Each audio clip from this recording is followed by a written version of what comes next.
네, 이번 주 가장 화제가 됐던 뉴스 1위를 인물, 말, 장면으로 만나보는 시간이죠. 시사 랭킹쇼 금요 톱10. 자, 성공회대 최진봉 교수님 나오셨고요. 어서 오십시오. 네, 안녕하세요. 최진봉입니다. 오늘은 특별 게스트를 모셨습니다. 장윤선 정치전문 기자. 어서 오십시오. 네, 안녕하세요. 특별 게스트 아니고 네. 빵꾸 때우는 땜빵이라고 요원? 하죠. 예. 전문 용어로 땜빵. 아이, 전문 용어 아니에요. 네, 김한 기자님 어디 출장 가셨나 봐요. 취재하시러. 대타 요원. 대타. 네네네. 아, 김한 기자가 또 어딜 갔어요. 네. 그래서 많은 청취자분들이 아니 장 기자님이 더 잘하는데 눈 앉으시죠? 뭐 이런 얘기들도. 아이고 무슨 말씀? 김한 기자님 지금 특종 잡으러 가신 거예요. 아, 그 정말? 사이에 제가 잠깐 나온 거라서. 예. 특종을 못 잡아오기만. 자, 9월 셋째 주 금요 톱10입니다. 이번 주는 인물편 공동 1위로 먼저 가봅니다. 장윤선 기자님께서 뽑아주신 인물이 좀 오늘은 그동안은 잘 등장하지 않던 인물들이 나와서 신선해요. 국민의힘 이용호 의원입니다. 이유는요? 이제 뭐 어제 오늘 좀 정치에 관심 있는 고관여층 유권자들이라면 시민들이라면 이 용어가 누구지? 그러고 막 이제 아마 인터넷에 검색을 네네. 해보지 않았을까라는 생각이 좀 드는데요.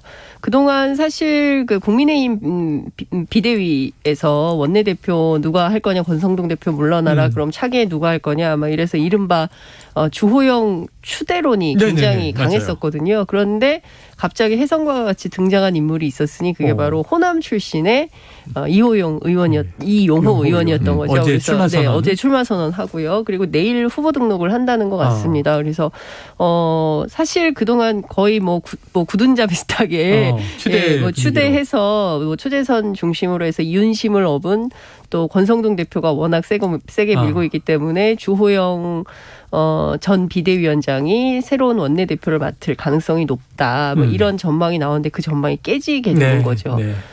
그래서 제가 보기에는 이분이 어떤 정치를 할까 국민의힘 안에서 호남 출신이기 때문에 대단히 독특하잖아요. 원래 이제 국민의힘은 영남 지역을 주 기반으로 하는 지역 정당이라고 볼 수도 있는데 거기에서 이제 호남 출신이 와서 이분이 뭘 할 수 있을까. 그래서 한번 그 얘기를 해보려고 준비를 해봤습니다. 자, 최 교수님, 이용호 의원의 등장 어떻게 보셨어요? 그러니까 저는 이용호 의원이 왜 나왔을까 그러면 이런 생각을 할 수밖에 없는 거잖아요. 저는 개인적으로 이제 국민의힘에서 본인의 위치나 아니면 그 존재감 이런 부분을 좀 강화할 필요가 있다는 생각이 든 것 같다는 개인적인 판단이에요. 꼭 원내대표가 된다기보다. 그렇죠. 제가 볼 때 저는 개인적인 생각입니다. 이것도 가능성이 낮다고 보거든요. 지금까지 다 개인 생각을 얘기해 오셨잖아요. 그렇죠. 어디 대변인은 아니시니까. 왜냐하면 또 고소고발 들어올 수 있으니까. 네네. 그래서 저는 이용호 의원이 원내대표가 될 가능성은 낮지만 일단 출마하는 것만으로도 던진 시사점도 있을 것이고 본인이 어쨌든 외부에서 들어가서 이제 국민의힘의 의원이 됐으니 거기에서 뭔가 호남 지분을 가지고서 본인의 어떤 영향력을 확대해야 될 필요가 있다고 본 거죠. 그러면 이번처럼 좋은 기회가 없다는 거예요. 총선도 좋다. 얼마 안 남았잖아요. 이제. 그런 1년 상황에서 만약 존재감도 없이 총선에 다시 지역구 이제 전라북도 있는 지역구인데 그 지역구에 출마했을 때 당선 가능성이 어떻게 될 거냐. 사실 이제 국민의힘 소속으로 나오면 당선 가능성이 좀 어려운 가능성도 있거든요. 근데 만약에 국민의힘에서 호남의 지분을 자기가 대표 주자로서 호남 전체의 의견을 대변하는 사람의 이미지로 굳혀지게 되면 지원도 많아질 거고 또 뭐 파란이 일어날 가능성은 전혀 배제할 수 없잖아요. 그런데 순천에서 예전에 이정현 의원이 한번 당선된 적이 있었잖아요. 이제 그런 부분. 그럼 왜냐하면 막강한 힘을 가지고 사실 그 당시만 해도 그 박근혜 전 대통령의 복심이라고 해서 순천만 정원, 국가정원 조성에도 영향을 미치고 이러는 바람에 주민들로부터 지지를 많이 얻었거든요. 그런 어떤 포석이 아니겠나 이런 생각이 듭니다. 네, 그게 또 어찌 보면 지난 대선에서 지금 여러 가지로 좀 이제 혼돈에 빠져 있는 이준석 대표 서진 정책 많이 했잖아요. 김종인 전 비대위원장하고 함께. 자, 여기서 실제로 공을 좀 많이 들이고 있죠. 네, 공을 들이고 있어요. 그래서 인물 탐구를 좀 해보겠어요. 간간히 등장했던 인물인데 이용호 의원이 애초에 국민의힘 의원 아니었잖아요. 아니었죠. 위치동을 계속했는데. 그렇습니다. 어떤 인물인지 소개해 주시죠. 사실 당적을 굉장히 많이 좀 바꿨어요. 근데 주로 민주당 계열이었습니다. 뭐 중도 통합 신당 뭐 이런 것도 하시긴 하셨지만 새천년 민주당을 시작으로 해서 꾸준히 이제 호남 지역이기 때문에 아무래도 이제 호남을 기반으로 한 지역 정치인들과 함께 이제 정치 활동을 해온 거죠. 사실 그 전에 기자 출신이에요. 기자 출신이고 그 다음에 이제 정치권에 와서 뭐 이렇게 호남 지역 중심으로 정치를 했는데 뭐 대체로 잘 안 됐습니다. 뭐 실패도 하고 낙선도 하고 경선에서 탈락하기도 하고 뭐 이렇게 오다가 어찌됐든 민주당에 대한 심판론이 되게 셌던 2016년에 이제 그 국민의당 간판으로 안철수 대표가 이끌었던 국민의당 간판으로 당선이 됐고. 그 다음에 이제 이분이 무소속으로 또 출마를 해요. 뭐 바른미래당 굉장히 복잡한 뭐 막 그 이합 집산들이 있지 않았습니까? 그 과정을 거쳐서 됐는데 이제 무소속으로 당선이 되고 무소속으로 당선된 다음에 이제 민주당에 복당을 하려고 했는데 민주당에 복당을 하는 거는 받아주겠다. 당선이 됐으니까. 그런데 이제 지역위원장이 중요하잖아요. 차기 그렇죠, 공천 그렇죠. 관련해서는 이제 그 문제에 대해서는 확답을 좀 못 받았었던 것 같아요. 그러니까 고민을 하다가 이제 이 안철수 대표가 이끄는 이제 국민의힘으로 이동이 있을 때 그때 이제 같이 국민의힘까지 온 것이죠. 그러니까 사실 그동안은 계속 민주당과 이제 중도 보수 뭐 이런 전략을 하다가 이제 국민의힘에 와서 인수위에서 사법 분야 이제 간사를 했어요. 사법 행정 분야 간사를 했고 지난해 윤석열 대통령하고 교감이 있었던 것 같고요. 검찰총장 시절에 이제 그리고 이제 이쪽으로 와서 정치를 좀 하고 있는데 실제 제가 취재를 해보면. 그러니까 호남 정치인이니까 유독 더 그러겠죠. 뭐 가보면 것 봐라. 우리 말이 맞지 않았냐. 네네. 지금 뭐 잘되기 좀 글러먹은 거 아니냐. 그러니까 호남은 수도권과 비슷한 정서가 있고 영남하고 꼭 반드시 지켜야 된다. 뭐 이런 건 이제 적극적인 지지는 아니지 않습니까? 지역 정서가. 그러니까 이제 이분 입장에서는 뭔가 좀 정치인의 자존감도 좀 걸려 있고 그리고 이 정부가 됐는지 된지 한 120일밖에 안 됐는데 이렇게 휘청거리고 그리고 중요한 건 당이 위기면 누군가는 리더십을 발휘해서 이 당이 좀 제대로 가야 된다라는 뭔가 좀 깃발을 누군가는 들어야 되는데 전부 눈치만 보고 있고 초재선은 초재선대로 윤심이 뭔지 파악하느라 정신이 없고 중진들은 또 중진들대로 이것은 아니지만 그렇다고 해서 세게 목소리를 내지 않고 있고 이 상황에 대해서 매우 답답증을 느꼈다는 거예요. 그래서 뭐 첫 번째는 이제 뭐 호남 출신의 이제 지역에서 듣는 뭐 그런 비판이나 비난 뭐 이런 것들을 수용하고 어쨌든 뽑아놓은 대통령이니까 정부니까 좀 잘해야 되는 거 아니냐. 그러면 내가 뭐라도 해야 되겠다 싶어가지고 원내대표 도전장을 냈다. 근데 내일 이제 후보 등록을 하게 되는데 2천만 원을 내야 된대요. 일단 돈이 급해요. 2천만 원을 내야 이제 후보 등록을 할 수 있는데 중간에 이제 후보 사퇴 같은 것도 할 수 있잖아요. 워낙 이합 집산이 많으니까. 그래서 중간에 그만두지 않겠냐 그랬더니 2천만 원 내고 그만둘 리가 있냐. 그러니까 원내대표가 못 된다 하더라도 이 홍보 비용을 2천만 원 이상 뽑겠다. 오늘 아침에 모든 라디오에 거의 다 출연하신 것 같아요. 아니 그리고 지금 우리도 출연은 안 하셨지만 다루고 있잖아요. 이용호 의원이 뭐 그동안 이준석, 권성동 막 올라와도 윤석열 대통령도 올라와도 이용호 의원이 이렇게 화제 인물 1위에 오른 적이 없거든요. 그럼 아까 이게 정치적인 포석이다. 최 교수님이 대략 해석해 주셨는데 그럼 타이밍도 좋았고 1번 선제 타격한 거잖아요. 주호영 지금 의원이 휘청할 정도로. 그리고 이용호 의원은 지금 잘하고 있는 겁니까? 그러니까 자기 정치는 잘하고 있는 거죠. 저는 그렇게 봐요. 그러니까 아까 제가 이제 당선 가능성이 낮다고 봤잖아요. 근데 본인 입장에서는 손해볼 건 없어요. 잃을 게 전혀 없다. 잃을 건 없죠. 그러니까 본인이 나와서 예를 들면 존재감 드러나죠. 호남에서의 어떤 국민의힘의 서진 정책에 가장 앞장서는 리더가 되겠다는 주장도 할 수 있죠. 그리고 어찌 보면 이제 출마하면서 그런 얘기를 했지만 그러니까 윤석열 정부가 국민의 지지를 받지 못하는 부분들을 본인이 좀 바꾸겠다고 얘기했어요. 그건 사실 국민들 입장에 듣고 싶어하는 얘기예요. 국민의힘 의원 중에 아무도 그런 얘기 안 하거든요. 윤핵관이라고 하는 사람들은 윤심에 기대서 원내대표 되려는 시도를 하고 있는데 이분의 목소리는 약간 결이 다르게 얘기하고 있다는 거죠. 그럼 대중적 지지를 얻는 데도 도움을 받을 수 있어요. 그러니까 예를 들면 남원 쪽이 이제 본인의 지역구인데 그쪽에 있는 분들 중에 조금 중도 보수적 성향을 갖고 있는 분들 입장에서는 이분이 그래도 국민의힘에 뭔가 변화를 시도할 수 있는 그런 사람이 되지 않을까. 그러니까 지금까지 대통령 취임하고 얼마 되지 않아서 윤심에 대해서도 윤석열 대통령에서 비판적이라고까지는 아니지만 뭔가 문제가 있는 부분들을 지적하면서 바꾸겠다는 시도를 한 사람이 그렇게 많지 않았다는 거죠. 그런데 이용호 의원이 어쨌든 출마하면서 그런 얘기를 한 것은 차별화를 통해서 당내 기반도 본인의 정치적인 입지도 키워보겠다는 네. 의도고 그것이 어느 정도 먹히고 있는 상황이라고 저는 봐요. 색다른 메시지. 네. 그렇기 때문에 그 신선감 여기 1위까지 올라왔습니다. 하지만 이제 청취자분들의 목소리가 들립니다. 최 교수님 부자십니까? 아니요. 잃을 게 없다니요. 2천만 원 잃잖아요. 2천만 원이 작은 돈이 아니에요. 홍보비라고 생각을 하면 잃는 게 아니다. 알겠습니다.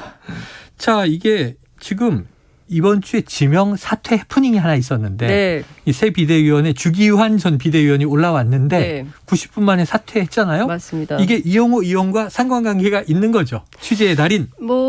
이제 취재를 했는데요. 뭐 딱히 뭐 두 분 간에 무슨 교감이 있었다거나 뭐 이런 것은 아닌 것 같습니다. 아니고. 그러니까 주기환 후보, 광주시장 후보는 이제 주기환 후보대로 그리고 또 이용호 의원은 이용호 의원대로. 근데 네네. 어찌됐든 이제 누가 호남을 대표하냐 우리 당에서 네. 약간 이런 논란은 좀 있을 것 같은데요. 일종의 탕평이네요. 뭐 내부적으로는 모르겠습니다. 네, 여하튼 호남 이제 안배. 예. 뭐 그런데 이제 주기환 후보가 어찌됐든 제가 취재를 해보니까 실제로 뭐 윤 대통령의 메신저 혹은 연락관 뭐 이런 얘기도 있었지만 예. 그 부분은 지금 확인이 좀 잘 안 돼요. 확인을 좀 잘 안 해줍니다. 여하튼 뭐 요 문제가 있고 그리고 또 실제로 비대위원 선임할 때 연락을 못 받았다는 얘기도 있어요. 나중에 결과 통보된 다음에 알았다 뭐 이런 네네네. 얘기도 있고요. 그리고 또 하나는 지역에 또 뭐 어떤 리스크가 있다는 뭐 취재가 좀 되고 있습니다. 뭐 기자들이 취재 중이니까 뭐 곧 나오겠죠. 그리고 이제 이용호 의원 같은 경우에는 이제 본인이 재선이잖아요. 네. 본인이 재선이고 그리고 국민의힘 간판으로 호남에서 3선하기는 쉽지는 않을 것 같다라는 판단을 좀 하고 있는 것 같습니다. 그래서 어찌됐든 지금 이번 정부에서 상당한 성과를 내야 본인이 새로운 정치적 미래를 열 수 있고 만들 수도 있다라고 판단을 한 것 같고요. 첫 번째는 호남 대표성, 두 번째는 어찌됐든 본인의 장기적인 정치 미래 네. 뭐 이런 것들을 생각해서 이번에 원내대표 출마하겠다라고 이게 나선 걸로 보입니다. 자, 그래요. 자, 그런데 어제 세계일보 단독 기사가 하나 있어서 화제가 됐는데 권성동 원내대표를 비롯해서 이른바 일부 윤핵관 인사들이 주호영 의원의 추대를 위해서 다른 의원들에게 불출마를 종용한 것으로 알려졌다. 이런 보도예요. 이 권성동 원내대표 오늘 주호영 추대 종용 의혹에 대해서 종용이 됩니까? 의원들이 이렇게 사실관계를 부인했는데 이런 기류가 있었을 가능성. 최 교수님 어떻게 보세요?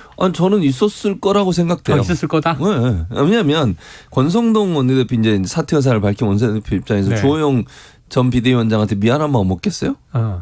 자기가 비대위원장을 해달라고 요청을 했잖아요. 가처분 때문에. 그래서 출범까지 했는데 가처분 때문에 이렇게 된 거잖아요. 결국은. 직무집행 정지. 그렇죠. 그 당시 아무도 하려고 하지 않았어요. 비대위원장 네. 누가 하려고 나서는 사람도 없는데 정말 삼고초려해서 모셔왔는데 결국은 이제 나가게 된 상황이 됐고 그랬을 경우에 이분한테 뭔가 다른 어떤 직책을 맡기는 것은 어느 정도 필요했던 상황이고 두 번째 저는 윤핵관들이 볼 때 주호영 전 비대위원장 정도면 윤핵관과 소통이 가능하다고 생각했을 거라고 봐요.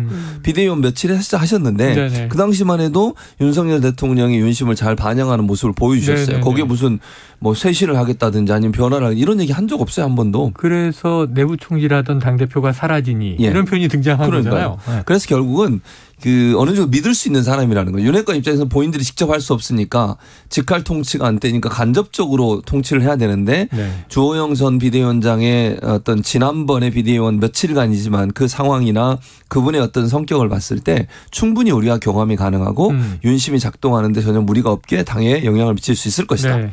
그런 점으로 본다면 주호영 원내대표를 추대해서 하면 별 무리 없이 윤핵관이 뒤로 물러서는 모양새도 취하면서 윤심이 작동하는 즉 당에 영향을 미치는 구조를 끌고 갈 수 있다는 거죠. 그런 포석에서 본다면 주호영 원내대표를 추대하는 형식으로 가는 것이 무리 없이 추진하려는 어떤 방향이었지 않나 이런 생각이 듭니다. 최 교수님은 있었을 것 같다. 네. 그럼 장 기자님은 이제 현장을 뛰시니까 네. 직접 연락도 하시고 네. 주호영 이 원내대표 추대를 위한 불출마 종용 있었다 없었다.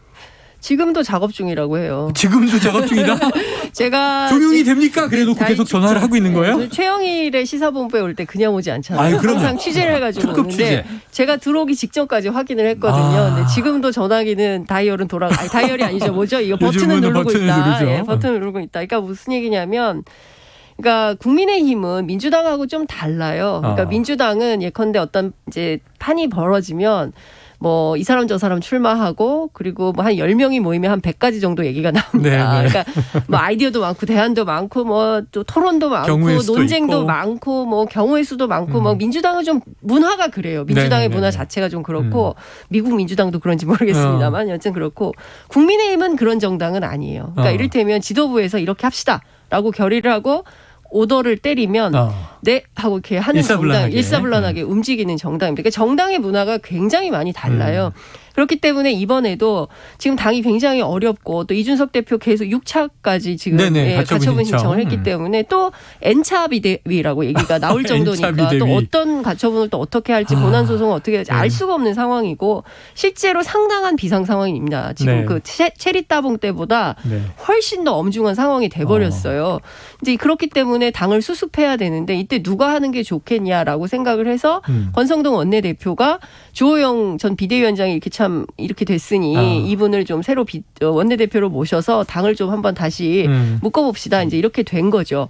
그런데 이용호 의원이 아니올시다. 이렇게 해서는 안 됩니다라고 해서 이제 깃발을 또 든 것이고요. 그래서 제가 내부 취재를 해보니까 당내 반응도 그렇고 외부는 뭐 말할 것도 없고 그리고 당내에서도 반응이 상당히 신선하다라는 반응이 나오고 있다는 거예요. 그러니까 우리 당이 그동안 계속 이렇게 해왔는데 달라진 게 뭐냐. 추대 옹립. 변화가 뭐냐. 추대 옹립해서 또 똑같은 얘기 또 하자는 거 아니냐. 그럼 되풀이 반복되는 거. 이준석 대표가 그럼 가만히 있겠냐? 아닐 텐데. 그럼 똑같은 문제가 계속 반복될 텐데 여기서는 뭔가 매듭을 짓고 새 출발을 하려면 이런 분위기가 필요하다라는 얘기가 나온다고 하더라고요. 근데 그럼에도 불구하고 국민의힘 주류는 그런 판단을 하지 않고 있습니다. 제가 보니까요. 국민의힘 현역 지역구 93명 가운데 58명이 영남이에요. 그중에서 초재선이 42명입니다. 뭐 이용호 의원 스스로 내가 재선이다. 뭐 재선들 입장이 그렇지 않다. 뭐 초선은 모르겠다. 이제 이렇게 얘기를 하는데 그럼에도 불구하고 당내에서 이렇게 합시다라고 결정을 하면 그렇게 될 가능성이 매우 높다라는 전망이 우세합니다. 언론은 뭐 하마평이 지금 10명도 넘는 지금 뭐 이용호 의원이 좀 신선한 자극을 줘서 추대 아니야? 그럼 나도 해볼까? 막 우르르 나오면 지금 4선 김학용, 홍문표, 3선 김태호, 윤재옥 등등 여기에 이제 이용호 의원 또 주호영 의원 주호영 의원은 과연 경선이 되면 이게 나올 것인가 추대도 아닌데 이런 고민이 있다 그러죠. 경선하면 안 나온다는 얘기죠. 중요한 건 윤심이 어느 쪽에 있는 거냐인데 최 교수님 빙의를 좀 해주시죠. 최심 말고 윤심 누구에게 있습니까? 윤심. 제가 아니 딴 사람도 아니고 윤심을 제가 빙의를 하라고요? 전문가시잖아요. 거의 도사가 돼야 알 수 있는 수준인데 도사. 최도사. 목사가 도사되면 안 되고. 목사님이시구나. 아니 목사 얘기하지 마세요. 제가 어젯밤에 수리남이라는 드라마를 봐서 이미지가 좀 거기 누굽니까? 나오죠. 저는 개인적으로 아까 말씀드린 것처럼 주호영 쪽으로 갈 가능성이 있다고 저도 봐요. 그러니까 물론 이제 우리 장 기자님도 얘기하셨지만 기본적으로 아직도 작업이 이루어지고 있고 추대가 완전히 물 건너갔다. 물론 비판 얘기가 있을 수 있지만 지금까지 뭐 국민의힘의 여러 가지 윤핵관들의 태도를 보면 충분히 저는 마지막까지 밀어붙일 수 있다고 생각해요. 그리고 정말 추대가 어려워지는 상황이 되면 설득을 할까요? 주호영 원내대표, 전 원내대표를. 우리가 확실한다. 이거 당선된다. 뭐 5표로 해서 우리가 이길 수 있다. 예컨대. 조금 양보해 달라라고 해서라도 설득할 수 있다. 저는 그렇게 봐요. 그러니까 주말 사이에 종용 할 거라는 거죠. 그래서 주호영 전 비대위원장을 원내대표로 점 찍었지 않았을까 개인적인 제 판단입니다만 추대하지 않을까. 자, 장 기자님 초군요. 그러니까 지난번에도 사실은 이제 주호영 대표로 갈 가능성이 매우 높죠. 근데 지금 제가 이렇게 취재를 해보니까 뭐 윤재옥 의원 얘기도 많이 나와요. 그러니까 윤재옥 의원 얘기는 체리 따봉 때부터 나왔어요. 그러니까 굉장히 점잖은 분이고 뭐 특별하게 이제 모나는 구석이 없기 때문에 초재선들이 이 사람 합시다라고 하면 그래요 찍어드릴게요라고 하는데 너무 모관하지 않았기 때문에 정기국회잖아요. 또 예산도 해야 되고 입법도 해야 되기 때문에 그러면 뭐 좀 수석을 센 사람을 해야 될 걸 뭐 이제 이런 얘기들이 나오고 있긴 합니다. 근데 지금 보면 이제 뭐 누가 누구를 밀고 있다, 누가 누구를 밀고 있다. 지금 뭐 여의도에 난리도 아니거든요. 근데 그런 소문이 많이 있지만 결과적으로는 이용호 의원은 접을 뜻이 없어요. 그러면 이제 주호영, 이용호 두 분 이제 2파전으로 될 가능성이 높은데 지난번에도 그랬거든요. 그래서 이제 권성동 의원하고 조혜진 의원이 붙었을 때 조혜진 의원 표수가 작았잖아요. 이번에도 그럴 가능성이 있고 경우에 따라서는 이용호 의원이 고마울 수 있어요. 조영 의원이 차라리 경선을 해서 뭐 네네. 경선 아니면 안 한다 이런 말씀은 하시지만 차라리 경선을 해서 투표 결과에 승복할 수 있도록 만들고 오히려 힘을 얻어서 갈 수 있다. 그러니까 나쁜 판은 아니다. 이런 전망도 가능할 것 믿어야 될지 같습니다. 모르겠습니다. 어제는 또 한 분은 권성동 원내대표가 김학용 의원을 밀고 있다고도 하고. 제가 들은 버전은 다른 버전인데. 그리고 또 윤재욱 의원, 그러니까 지금 김학용파, 윤재욱파가 유력하다. 뭐 이런 얘기도 있고. 그렇죠. 아우. 이건 뭐 19일이 돼봐야 알 것 같습니다. 네. 이게 너무 설이 많아요. 네, 정말 원내대표 선거는 몰라요. 권성동 원내대표가 아니라 정진석 위원장이 김학용 의원을 밀었다. 이런 얘기가 이제 들려왔어요. 장성철 소장이 하고 간 얘기 같네. 아, 그런가? 아니에요? 모르겠습니다. 어제 그런 것 같기도 하고. 네. 자, 매일 좀 버전이 바뀝니다. 다음 이슈로 넘어가 보죠. 시간이 너무 없어요. 아, 네네. 자, 최 교수님이 9월 셋째 주 금요 톱10 인물 공동 1위 뽑아주셨는데 시대 전환의 조정훈 대표 1인 정당이기 때문에 의원이기도 하고요. 네. 이유는요? 왜냐하면 사실 조정훈 의원이라는 인물에서 그렇게 사람들이 많이 인지하고 있거나 알지 못했었어요. 네. 오늘 두 분 다 신선해요. 네, 의원하고 원래 신선한 것만 찾습니다. 네네네. 그래서 근데 이제 최근에 김건희 특검 관련해서 법사위원회를 통과하려면 11명의 동의가 필요해요. 아, 맞아요. 그러니까 패스트 트랙에 올리려면. 그렇지. 5분의 3. 예. 근데 민주당 의원은 10명이에요. 네. 한 명이 부족하거든요. 네. 그래서 이제 언론에 자꾸 이 조정훈 시대에서는 대표 야당이니까 이분의 이름이 오르락내리락 합니다. 왜냐하면 이분이 캐스팅 보트의 역할을 하게 되는데 최근까지 입장을 보면 본인은 특검에 반대하는 입장이에요. 네네. 그러다 보니까 이제 야당이 약간 이제 비판적 입장으로 접근하고 또 여당은 도리어 옹호하는 입장에 서 있는 아주 애매한 상황인데 그 상황 때문에 조정훈 의원을 이슈로 가져왔습니다. 묘한 상황. 이 조정훈 의원이요. 어제도 이제 저희가 일부 한입뉴스에서 다뤘는데 특검, 이 김건희 특검을 핵폭탄적 입장 이렇게 이제 강한 표현을 했고 발언이 셌어요. 그런데 이제 이 조 의원은 더불어민주당의 비례정당, 위성정당이었던 더불어시민당으로 당선이 돼서 이제 자신의 당으로 이제 다시 빠져나간 케이스인데 민주당에서는 좀 배신감을 느낍니까? 근데 저는 사실 프레임 자체는 좀 잘못됐다고 생각합니다. 네네네. 무슨 얘기냐면요. 뭐 더불어시민당 출신이든 뭐 어느 당 출신이든 어쨌든 정당이 민주당은 아니잖아요. 이분이. 그렇죠. 그렇기 때문에 어떻게 해서 국회에 들어오게 됐는지 생각해 보시라. 제가 보기에 이런 접근은 좀 옳지 않다. 그러니까 저는 그렇게 생각합니다. 왜냐하면요.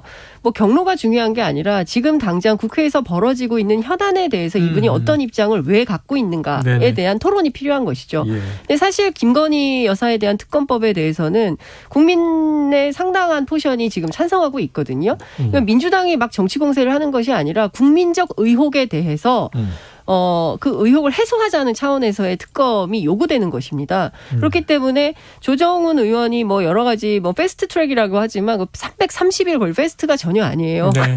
그렇고 사실 이 법이 간다 하더라도 대통령이 거부권 행사해버리면 끝이고 우리 이미 잘 알고 있는 것처럼 뭐 한겨레 칼럼도 나왔지만 김건희라는 그 이름 자체가 대통령에겐 영린이라는 거잖아요. 뭐 그런 보도들을 종합해 볼 때 실제로 이게 될 가능성은 별로 높지 않다고 생각합니다. 현실적으로. 그러나 다만 국민들이 제기하고 있는 뭐 특히 관저 인테리어를 하는데 사적 라인이 가동된다거나 뭐 대통령실에 직원들이 갔는데 뭐 전직 코바나 컨텐츠 직원들이라든가 도대체 그분들이 왜 간 건지 그리고 지금 제일 중요한 주가 조작 의혹에 대해서 설명이 부족하고 또 논문 문제에 대해서도 국민들이 검증을 했는데 뭐 거의 그 표절률이 40%가 넘는다는 거잖아요. 그러면 그렇습니다. 입장입니다. 그렇다면 이러한 의혹들에 대해서 국민들이 궁금해하고 알고 싶어하는 것에 대해서 답을 듣고 싶어 하는 건데. 없다. 그렇죠. 그런데 뭐 조정훈 의원 때문에 특검 못해요? 제가 보기엔 민주당의 어떤 그 프레임워크가 잘못됐다고 저는 좀 생각합니다. 조정훈 의원을 이렇게 띄워 올려줬네요. 여기다가. 그럴 필요가 전혀 없는 거죠. 자, 조정훈 의원의 주장도 지금 장 기자님 말씀하고 맥락이 같아요. 검찰 수사가 부족했다는 인식이 있다면 공수처를 활용해 본다든가 국회에서 특검할 때 패스트트랙을 한 적이 없지 않느냐. 여야가 합의해서 누가 특검돼야 할지 주고받고 그래야 공정성이 담보되는 것이다. 자, 최 교수님, 조 의원의 입장에 대해서는 어떤 그러니까 조정훈 의원이 마치 합리적인 듯한 표현을 많이 하세요. 그런데 현실론을 봐야 돼요. 정치라는 건 현실을 떠나서 할 수 없잖아요. 네네. 물론 원칙이 있죠. 이런 방식으로 예를 들어서 그러면 지금의 여당인 국민의힘이 적극적으로 특검법에서 논의할 자세가 돼 있냐는 거예요. 안건 상정마저도 아마 못하게 할 거예요. 예. 그런 예상이 가능하죠. 예. 김도부 위원장이시니까 안건 상정을 안 해버리면 아예 논의도 못해요. 그럼 공방만 계속 왔다 갔다 하고 뭐 민주당 퇴장하고 이러면서 아무것도 진척이 안 돼요. 그런 현실론을 왜 생각 안 하시는지 모르겠어요. 그러니까 조정훈 의원이 말씀하시는 것은 합리적인 국회가 돌아가서 여당도 이 문제에서 진지하게 논의해보고 토론해보자 이런 자세면 조정훈 의원의 말씀이 맞아요. 그런데 현실론적으로 보면 김건희 특검법이 만약에 발의가 돼서 올라왔을 때 그 문제에 대해서 법사위에서 제대로 논의할 수 있을 거냐 하는 부분이에요. 그게 안 된다고 하면 이거는 국민적 어떤 의혹이 있는 사안에 대해서 국회가 해야 할 일은 뭐겠어요? 국민적 의혹을 풀어줘야 되는 거잖아요. 그럼 야당인 민주당 입장에서는 다른 방법을 찾을 수밖에 없고 그중에 논의된 게 패스트트랙이라는 방안인 것인데 저는 뭐 그 논의에 들어가서 조정훈 의원이 거기에 대해서 얘기하고 발언하는 건 괜찮다고 생각해요. 그런데 지금 이제 좀 논란이 되는 것은 뭐냐면 조정훈 의원이 말씀하신 내용을 보면 특검 자체에 대해서 반대하신 듯한 뉘앙스를 많이 보이세요. 이건 약간 오해를 불러일으킬 수 있어요. 무슨 말이냐면 특검 자체도 그럼 반대하는 거냐.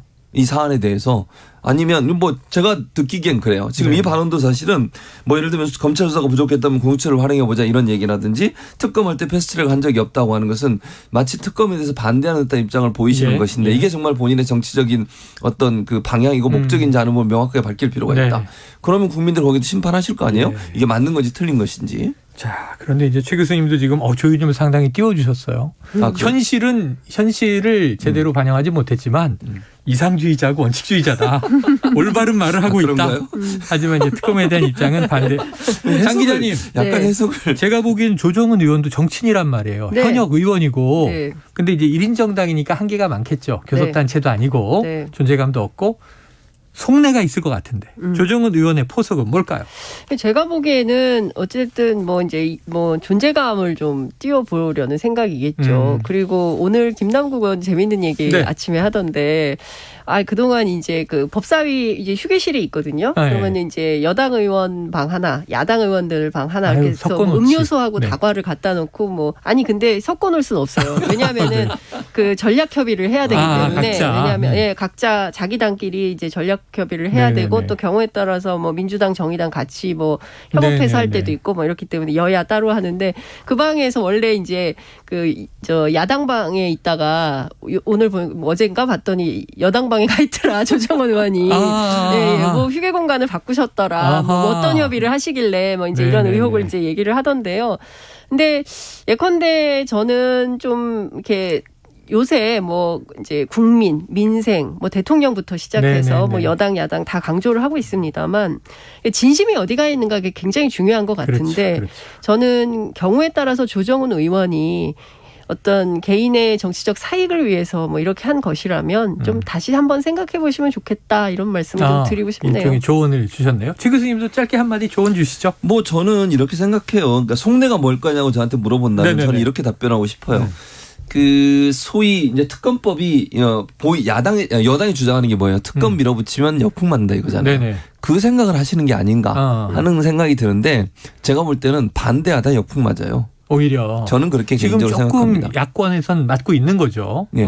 야권에서? 이게 야권 민주당 지지층으로부터는 그렇죠. 제 말은 국민으로부터 역풍을 맞는다는 얘기를 하는 거예요. 왜냐하면 특검에 대해서는 김건희 특검에서는 대부분의 국민들이 동의가 더 많잖아요.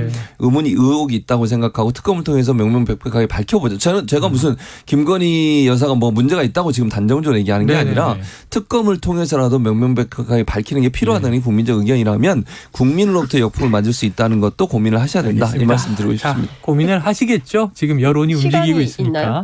그러니까 지금 국정조사도 있고 특검도 있고 국회 운영위도 있어요. 그래서 세 가지 트랙이 있으니까 그 세 트랙을 다 이용을 해서 국민적 의혹을 밝히는데 국회의원들이 주력했으면 좋겠다. 알겠습니다. 이런 말씀 드리고 싶습니다. 오늘 시사 랭킹쇼 구미호 톱10 성공회대 최진봉 교수 특급 게스트 장윤선 정치전문 기자와 함께했습니다. 아닙니다. 수고하셨습니다. 감사합니다.